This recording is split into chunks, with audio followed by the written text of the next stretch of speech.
Hey, for those of you who have been listening to CISO Tradecraft for almost 6 years, thank you. But there's a gentleman I've been listening to for more than twice that I think you'll find of great value. Stick around for some insights right after this.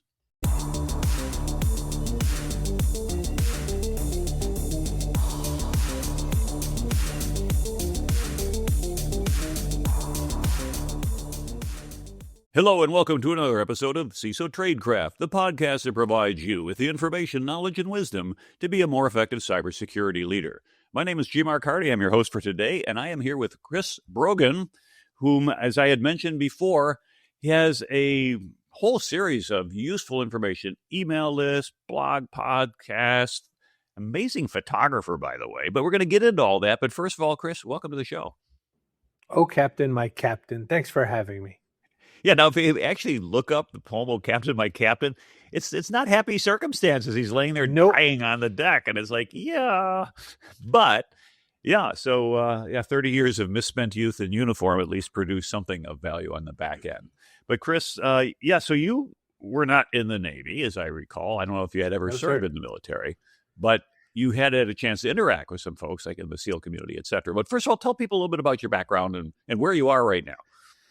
Oh, sure. Where I am physically is Massachusetts in the United States. Where I am in life is questionable.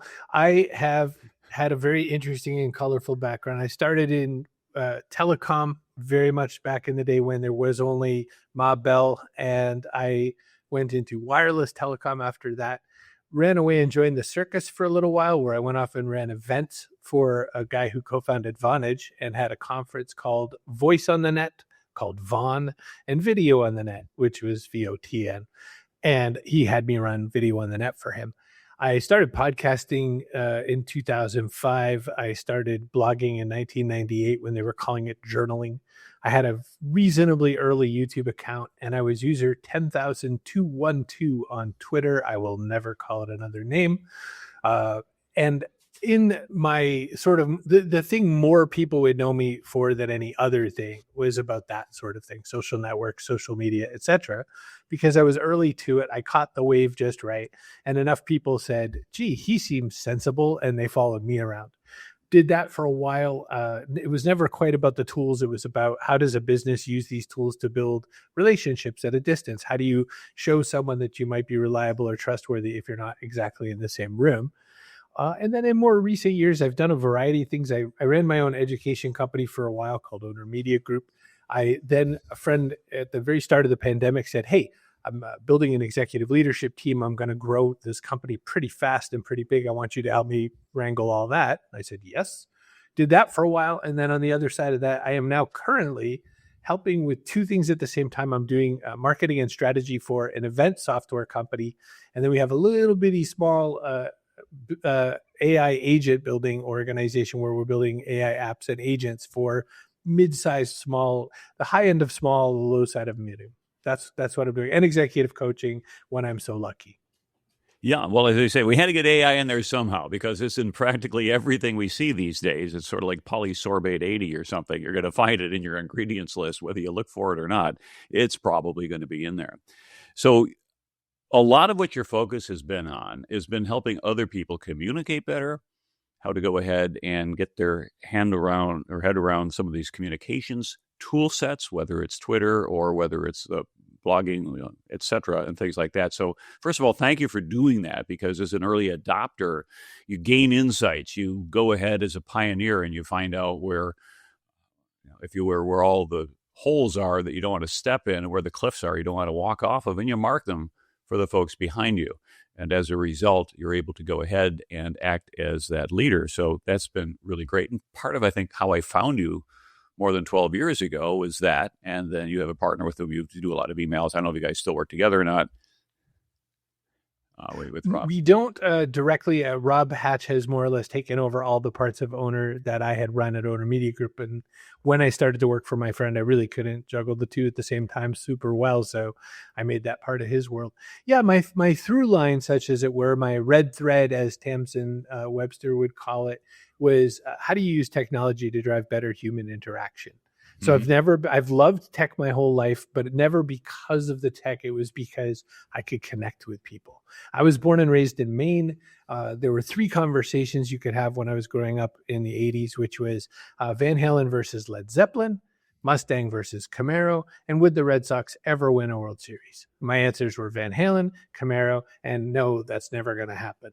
I was Well, I guess like wrong the on at Curse of least the one. Bambino has finally run its course. But if you take a look at it, I think it had its roots in Moneyball, but we started Oakland. But that's maybe for another episode. So one of the things that you had mentioned when we were talking earlier about the opportunity to interview a lot of folks who'd been in the Navy special warfare teams, SEAL teams, and things like that. And I found that rather intriguing, having spent some time serving with some of these people and not being one of them, and just ended up being the skinny, geeky guy. So fortunately, computers came along. But let's start with that. How did that kind of intersect with your life, and what is it that you either were able to learn, or what were you able to share with others to help them learn? Well, through a bunch of interviews that I'd done in lots of areas of life, I had somebody, and I don't know why I'm blanking on his name, but Bullfrog 13 is his call sign, and people know him for that. And if you Google that, you'll find his name. He had a book out, and he said, "You really, I would love to talk to you." And I said, "Yes, that sounds great." And I think the outside of that was that in the conversation, I didn't say weird things. I didn't ask the kinds of questions one might ask a SEAL, and I asked the questions that other people might think are interesting. Because as a business professional, what I always found interesting, wasn't the firearms. It wasn't the really cool missions going into Mogadishu or something. It was very specifically at that high performance level what's different, and when you have to count on every member of a team, what is different? Because in corporations, just like in the big Navy, we can agree there are some people there that are just there to push them up and then only barely, and then there's other people there who are really trying to do something and really deliver, and you sort those people rather fast as you meet them. And it's okay to my old boss used to say it's okay to have a few onion cutters as long as you have some chefs as well. And so when I talked to then a whole series of SEALs who also wrote books, Rourke Denver, Eric Greitens, Brandon Webb, Brandon Webb, who famously trained Chris Kyle, who is the American sniper, who the movie with Bradley Cooper and all that. So a lot of high performance people.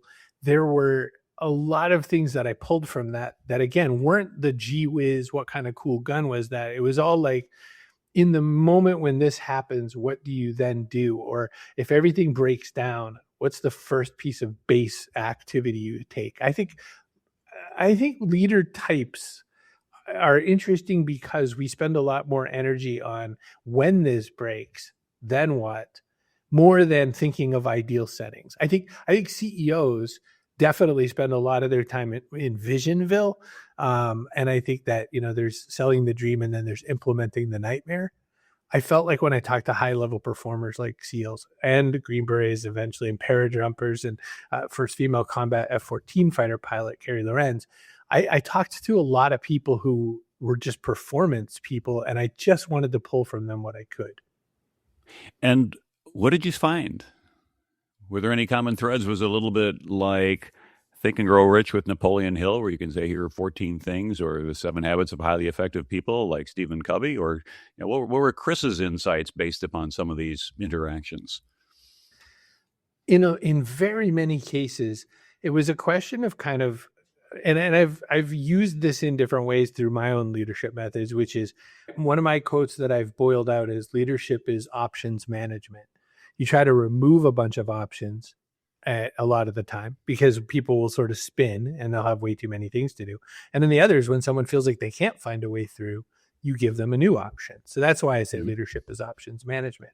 The other thing I felt repeatedly with things like SEALs is that it was all about kind of recurrent repetitive training as being a way to kind of build a really strong solid base from which you could then do a lot of things.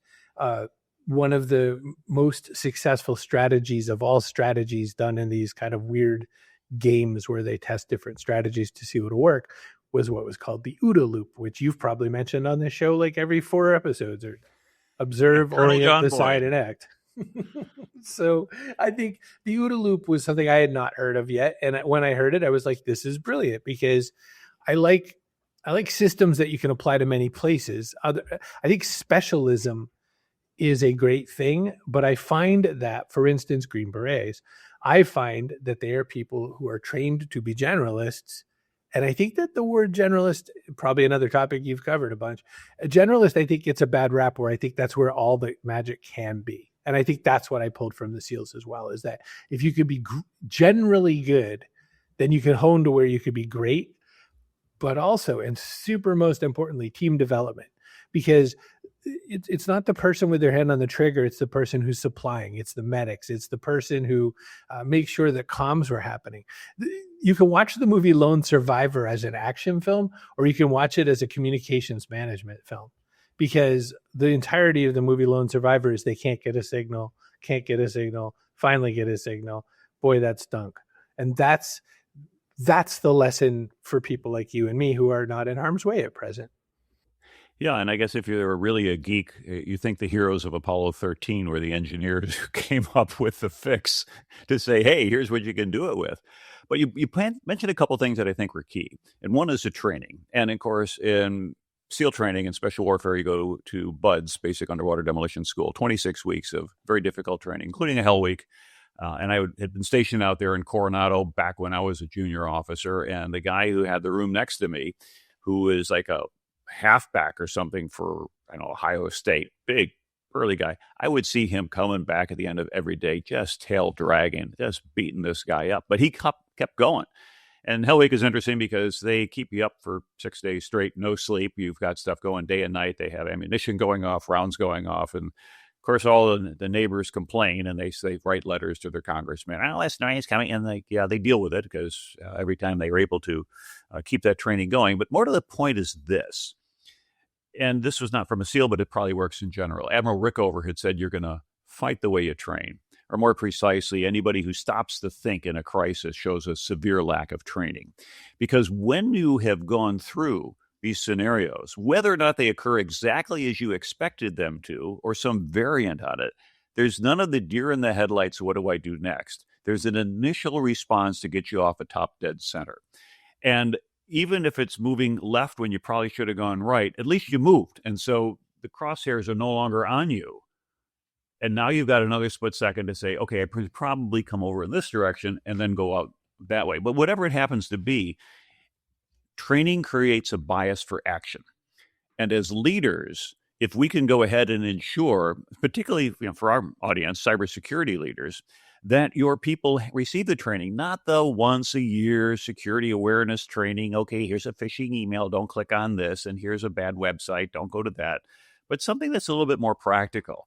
You had mentioned AI earlier and the idea of being able to use AI tooling, not necessarily in an adversarial way, although it's being done, but rather to say, how do we create more realistic scenarios and how do we do them so they intersperse within a day's activities so that if you're dealing with alerts, if you're dealing with reviews, if you're dealing with any sort of data input, that instead of having, okay, next week we're doing our security training for the quarter, you just get a little blip that comes right in the middle of your workflow. And if you respond to it correctly, that goes into your training records. Good job. And at the end of the year, Chris, you're awesome. You're 18 for 18 or whatever.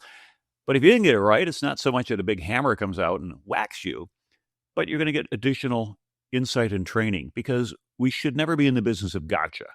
We should be in the business of enablement. And occasionally you do find people who just don't have the aptitude, the skill, the work ethic to do something. And as I like to say, somebody needs to sweep the floor. Somebody needs to clean the toilets. It might be you, but hopefully not. You're doing a better job right now, but someone's going to end up doing the work that has to get done.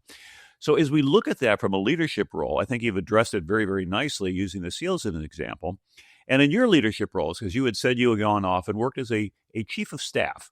Now, I had a chief of staff when I was running the Center for Naval Leadership. I had about 172 instructors, officer, and enlisted responsibility across the country. And my chief of staff, Pete, we're like two guys back to back in a bar.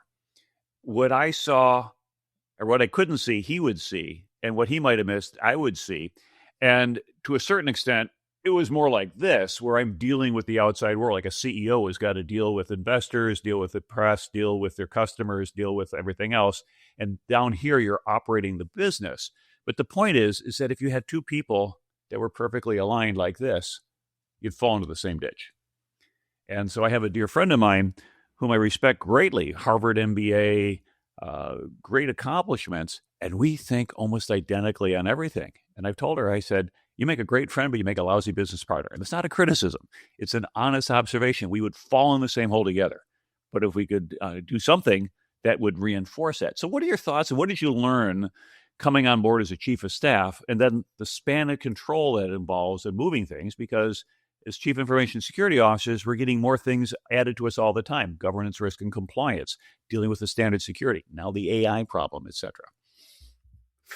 Chief of staff to the CEO. One of the first things I realized when I came into the role is there's 3 different titles, all called chief of staff. One is kind of like a glorified executive admin, and that person books flights and keeps the schedule clear and all that. And They're wonderful people. They're not what I was doing.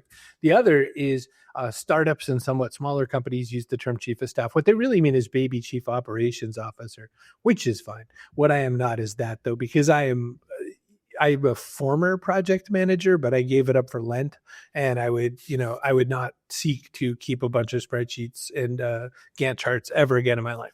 But when I looked at it, very similar to some of your points about you can't, if you were the same exact sine wave, you weren't hitting things. We needed to hit sort of a spectrum. My CEO would wander into a meeting, get a gist of a meeting, and leave, and I would then do the rest of what happened just then. Or he couldn't make certain meetings, and so I would make more of the meetings he could make. If someone had a really important issue, the CEO just ran out of scale. From 149 people up to 880 people, that's inside the company, not counting talking to investors. Like you said, we had a lot of investment activity going on. We had a lot of bank work going on, and he couldn't really be what he wanted to be, which is like a real eye to eye, no distractions. I'm not typing. I'm just watching you talk. And so I could run the chain all the way from the entire executive leadership team, who were part of my responsibility, all the way to the front line. And I saw every bit of it as important. And what I kept working on over and over and over and over again as leadership, and this ties so to this, I kept working on finding people who had a leader title, but were acting like an individual contributor. I would say the best part of your role is that you can span and take a great advantage of all the people that you have on your team. And if your team is not built right, that's when you feel like you have to be the individual contributor, and we need to adjust your team. People have a horrific negativity around letting people go, firing people, whatever kind term you want to say, but that person no longer has a job here. I learned, because we mentioned Moneyball at the very intro, my favorite way to let people go came from Moneyball. It was straightforward. It was simple. It was just right down the middle. It's like, Tony, we've traded you to the Tigers. Thank you so much for your time. Here's the ticket. You're going to go make that phone call. Handled.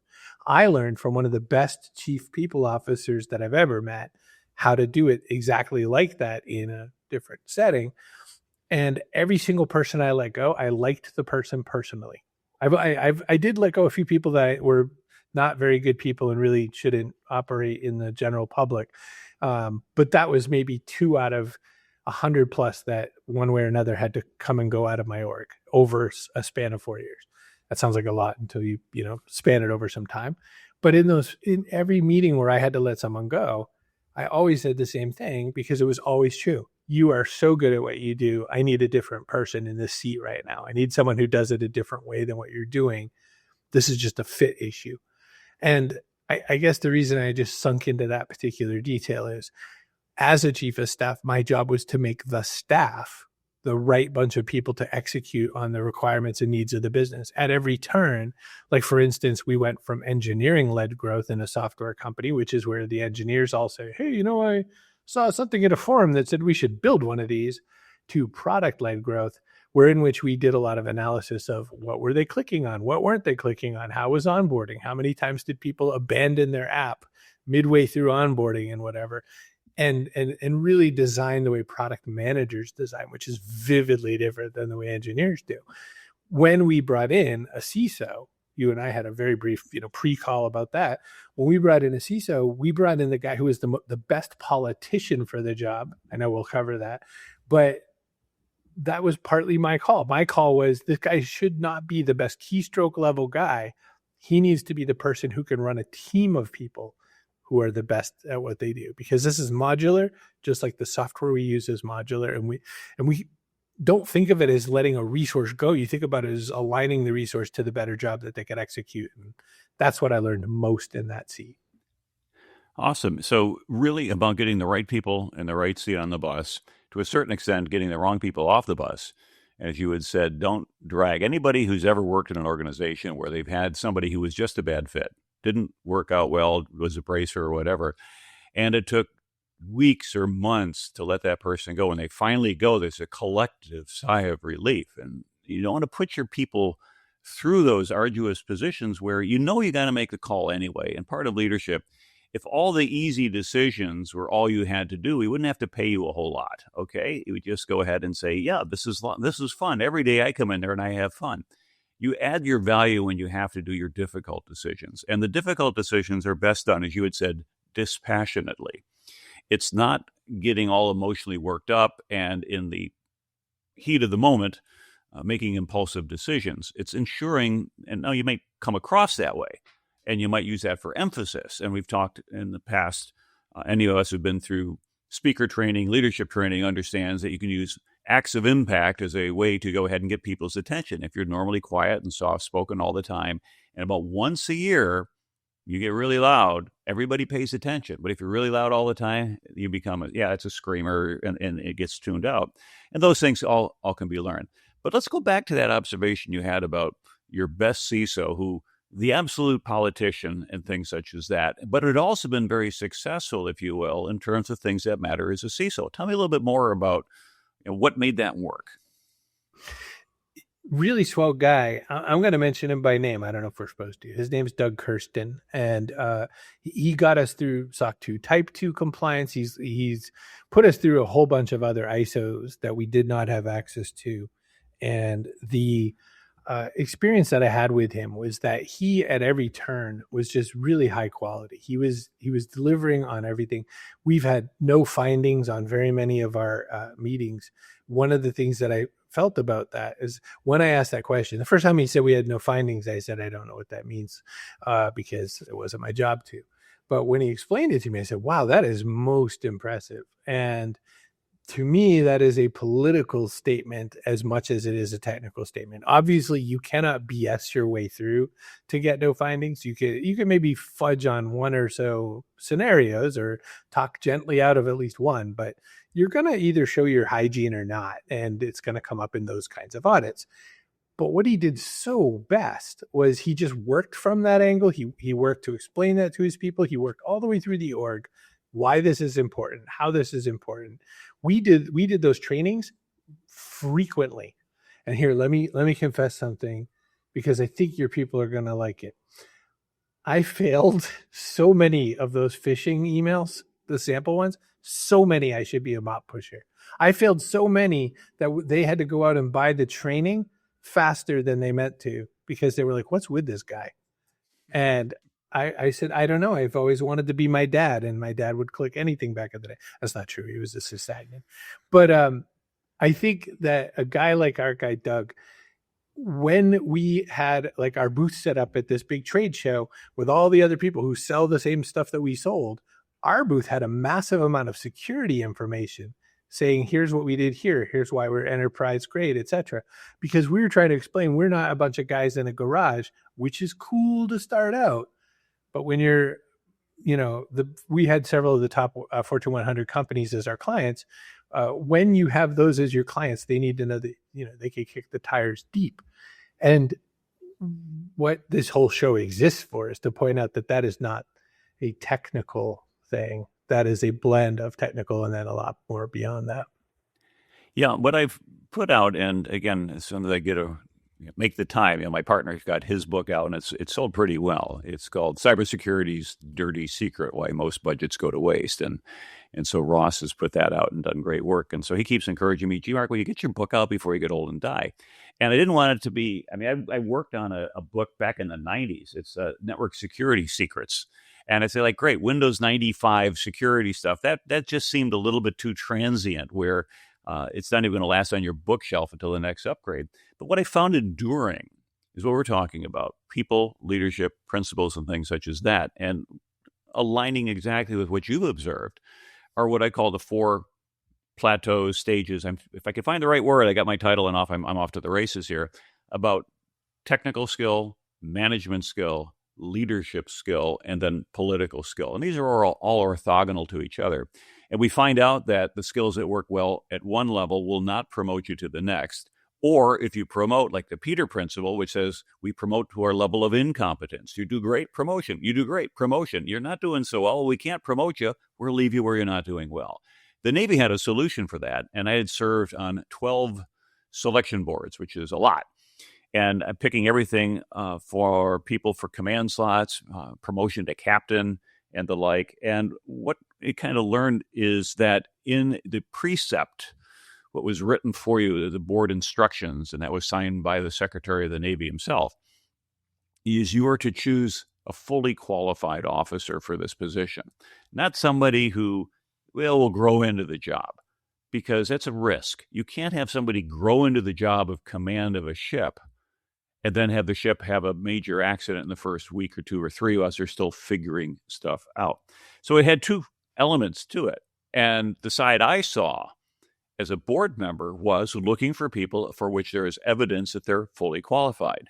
But then the other side, which I would see as a commanding officer responsible for writing the fitness reports, the evaluations, were how do I ensure that my best people are documented as being fully qualified for the next level? And so if I had a commander and this commander was amazing, I would say this commander is one of 6 that I have. And if I were to compare her to my captains, she would rank at the top of that group as well. This officer is amazing. Just little things. You don't have a whole lot of room. You only got 14 lines, but just little bits and pieces, because at these promotion boards where they're going to look at 800 records, like for Admiral, you look at 800 records, you're going to pick 3. You can't go through 800 records. You have to do a beauty contest. You have to go ahead and say who looks almost perfect. And then we'll just vote to brief, and then, we'll look at these things here. But then not everybody on that board is going to read every record. One person's going to dig in, and your job is to give them the ammunition, the dot points, the things to go and says, let me tell you about Brogan. Brogan, a graduate from Maine Maritime Academy, went on to this one, and all of a sudden, in 30 seconds, I've spun a yarn that makes people say, wow, I want that person at the next level of leadership. So one of the things that we have as a responsibility as leaders, particularly in large enterprises where there is a well-established promotion pipeline, there is a process for doing it, is taking the time to use that performance feedback system to get your people promoted.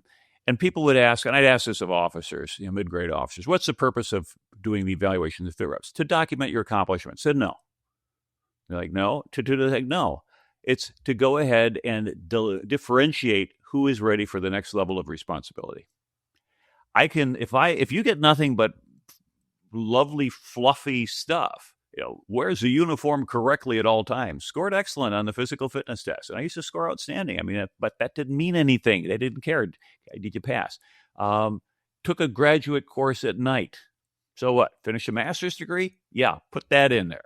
And then what you find out is that all the fluffy reports very quickly get looked at and go, that's a polite way of saying you haven't done a whole lot this year. So give your people challenges, give them periodic reviews. Don't wait till the end of the year to play gotcha, but have ideally quarterly or semi-annually sit down counseling. How are we doing? What do you need to get to your goals that you don't have? How can I empower you? And I would tell my troops, I said, I trust you to get your job done. But if you can't get your job done because somebody on the outside is interfering, you call me and these angry eagles are going to swoop down and clear the way for you. I got your back, but I need you to have my back too. And that means you don't drop the ball and you don't do it. And that was sort of a deal that I would create with my people. They kind of appreciated it. They said, the old man isn't so bad. He's got my back. And if you help people believe that. So as you go through and you look at things, as you build out that executive leadership team, you'd mentioned about some of the things you look for. But one of the difficult things, you might have had to face this yourself, is when do you leave? When is the proper time to actually put a fork in it, it's done, rather than waiting for somebody to throw you out with the bathwater. I think this is a great caveat to what you're talking about, making sure you write up your other people and making sure that the rest of your team is getting the glow. Because I've run into both types of humans, and I got some great advice super early on. I was running a small release engineering team inside of a wireless telecom vendor, and I had a small team of people. And one day it dawned on me, because of this piece of advice, which was, if you learn to be the very best at all the roles, then you are indispensable in that role. You are a part that cannot be replaced in a And you very can't be specific promoted either, Correct. because we need you So there. Yeah. I learned that, and I immediately got dumber as fast as I could. And I immediately made everybody on my team as expert as I could make them. And I would be like, oh, I don't even know what that means anymore. You better talk to Stamps. I don't know that. That's Tiger. And I got all those guys up to like a pretty good level where my team, I was completely disposable because I built my team. One of the people that I mentioned on that team, they locked into their head that they had to be the best all the time. They were the best. They would never share information. And they held on to their role very well. They stayed that role while every other one of us went to other roles and got promoted and got really driven up high. And that guy never lost his job. He stayed at his job. Same role, 3% a year, never any change in money or responsibilities. He did great. What I learned, and to the question you asked, getting out of a role is as important as getting into the role. Every great military engagement, if there's no exit, then you have not finished the job. You don't go there as a one-way street. That's not going to make anybody happier. So you have to, I mean, there are times when sacrifice calls, but thankfully in corporations, that's never a thing. So we often look at that. So when my boss brought me in to be chief of staff to the CEO, he said, I'm going to leave at, spring of 2025. And I said, yeah, sure you are. And because in my mind, founders always stay too long. They always go past their peak and go crazy and whatever. So he did the strange thing of actually doing what he meant and saying what he meant and doing the thing. And I said, oh, you are leaving. So I had to find his successor. And in the process, what I said to the new successor, the new CEO coming in, I said, chiefs of staff go with the guy that they worked with. Like, we're not meant to be connected. And I'll help you transition as long as you would like me. And in that process, we just realized we were not a great fit for each other at all. And I made it very comfortable for him to transition me out. I think that look, I need work. I am not living some incredible life where if I lose my job today, I will not be able to pay my mortgage. I do not have a cushion because I was an entrepreneur for the last 20 years. I was running my own business. So you would not believe who doesn't get paid when you run your own business. It's you. Unless you read those books like Pay Yourself First, which I forgot to read. And so I would say that the thing I learned is that it does not help you to cling far too hard to the old thing that wasn't quite working. You still have to find the role that's going to work for you. And that's always in life. That's no matter where. Like, there's a time to go. There's a time to change. There's a time to reposition. There's a time when we go past our peak. No one wants to think that. But there are times when we realize, I cannot do this at this level anymore. I might need to find a different way to apply what skills I am still great at. And I think that revision is one of the least comfortable things a human can put in front of themselves. And I think with I'm going to say something with gender in mind. I think males apply so much more of their self-worth and self-value to their job title and their role, just historically, at least in the Western world. And I would say that that makes it harder, because if you are what you do, and suddenly you were going to do a different thing, then you apply it differently. I'm not suggesting that women don't feel this way. I feel, in my experience, a lot more males put themselves in a huge emotional knot in ways that I think women are smarter and do not do. It becomes part of our identity. And if you ask a person to introduce themselves, hello, how you doing? I'm Chris, I'm G-Mark, I'm whomever. What's the first question or the first response? Well, here's what I do. I'm the host of the CISO Tradecraft podcast, or the commanding officer of the Center for Naval Leadership. Or they don't say, well, I own 3 dogs and I do podcasts with them sitting on my lap and on my desk.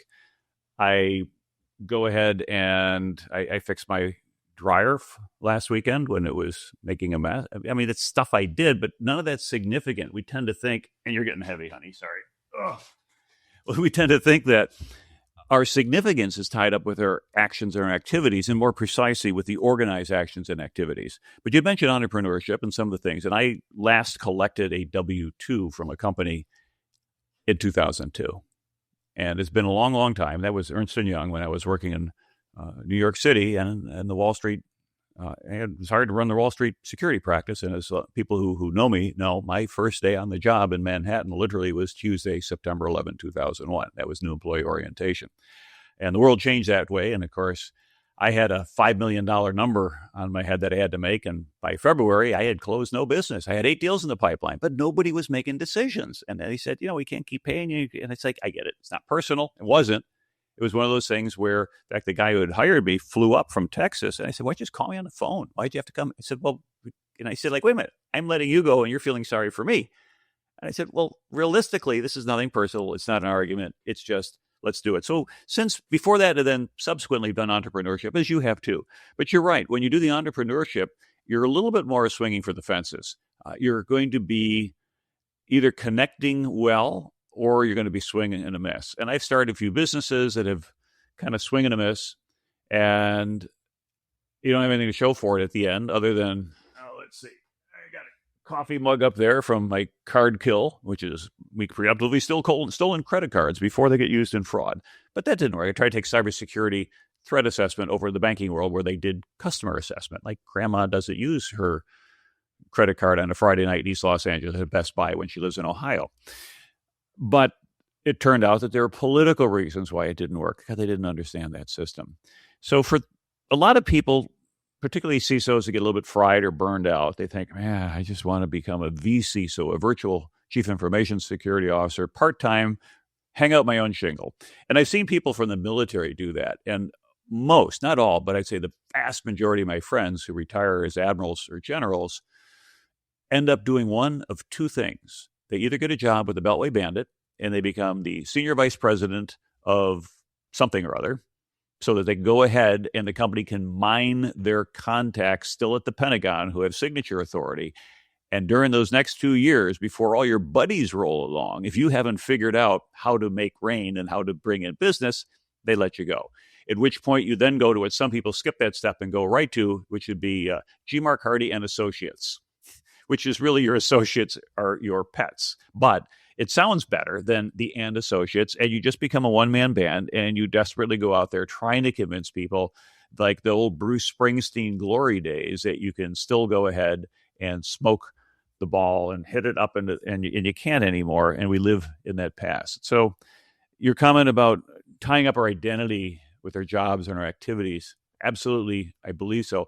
Any insights from your experience as someone who's thinking going the entrepreneurship route, and they understand that it might be eating ramen in your garage for a few months, and you don't have a high probability of success, about a 10% success rate. When I got funded for my company, I beat out 46 other companies for the funding, and still, of the 6 of us, none of it made it the big time. Now, the group right behind us, Huntress, did, and that company's gone to $1 billion valuation. But what are your thoughts?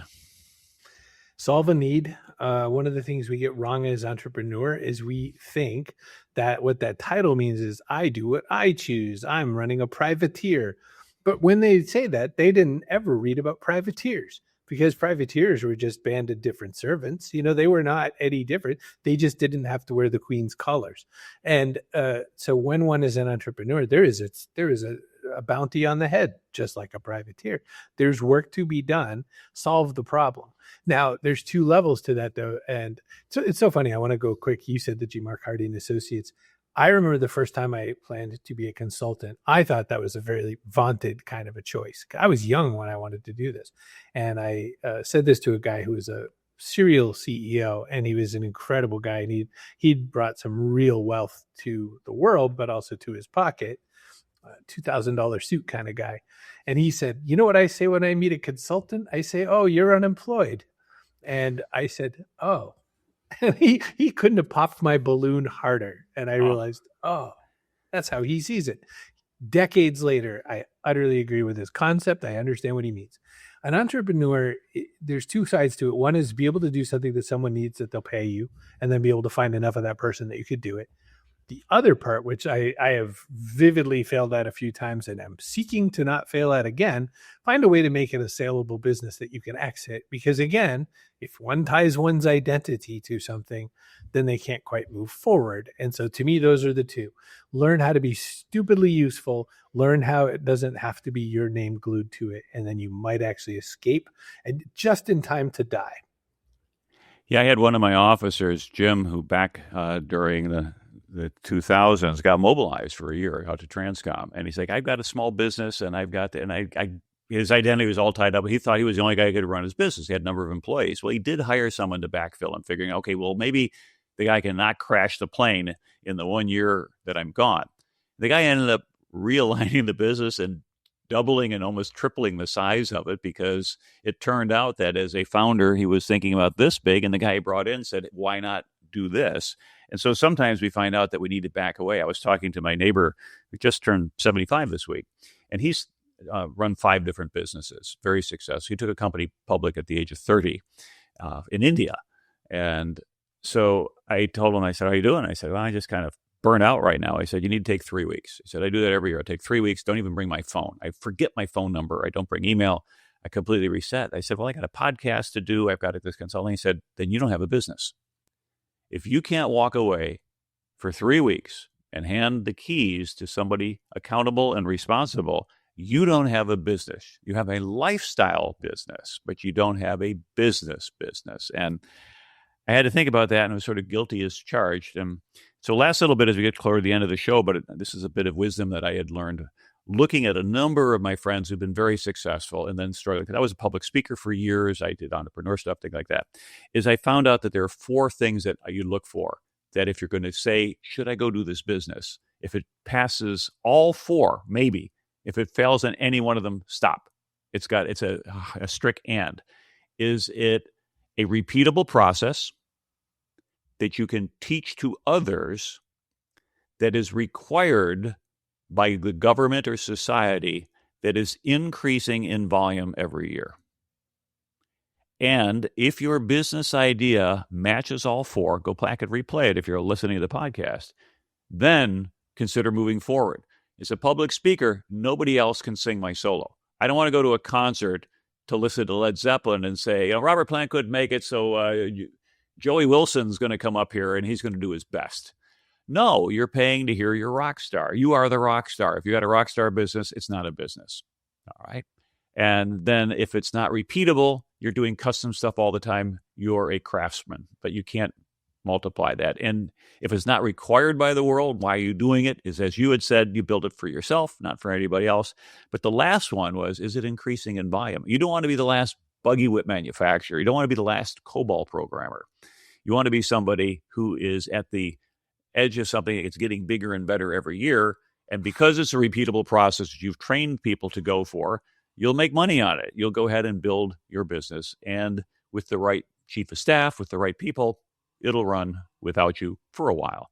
So any last thoughts before you wrap up? Anything that you'd like to add? Last thoughts is that knowing the people that you have the pleasure to serve, I just think that one extra wild card that in no way did we cover in this, but it's intrinsic to kind of my particular formula. All of my success in life has come from a small handful of things. One is failing frequently. I fail so much. I wish I could not fail. I wish I could learn something and just do it and be like, wow, you are amazing.